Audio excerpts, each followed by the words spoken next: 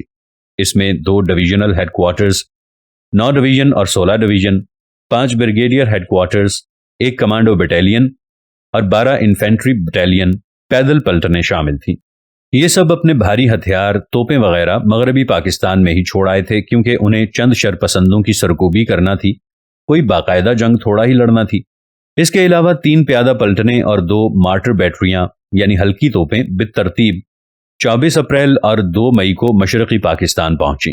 نیم فوجی لشکر جو ایسٹ پاکستان رائفلز کی جگہ لینے کے لیے 1 اور 21 اپریل کے درمیان پہنچا۔ اس میں east Pakistan civil armed forces EPCAF، مغربی پاکستان رینجرز WRR اور شمال مغربی سرحدی صوبے کے اسکاؤٹس شامل تھے۔ جتنی نفری آتی گئی اسے آپریشن سرچ لائٹ کی تکمیل پر لگا دیا گیا۔ یہ آپریشن جو 25 مارچ کی رات کو شروع ہوا، اس کے باضابطہ اختتام کا کبھی اعلان نہیں کیا گیا، مگر وسط مئی میں بڑے شہروں اور قصبوں کو عملاً زیر اثر لینے کے بعد یہی سمجھا گیا کہ اس کے مقاصد حاصل ہو گئے ہیں۔ بڑے بڑے شہروں اور قصبوں کو ان تاریخوں پر باغیوں سے صاف کیا گیا۔ پاکسی 10 اپریل، پبنا 10 اپریل، سلہٹ 10 اپریل، اشردی 11 اپریل، چندرگھونا 13 اپریل، راجشاہی 15 اپریل، ٹھاکر گاؤں 15 اپریل، کشتیہ 16 اپریل، الکشم 16 اپریل، چوڑنگا 17 اپریل، برہمن باڑیا 17 اپریل، ورسنا 19 اپریل، ہلی 21 اپریل، استخیر 21 اپریل، گولنڈو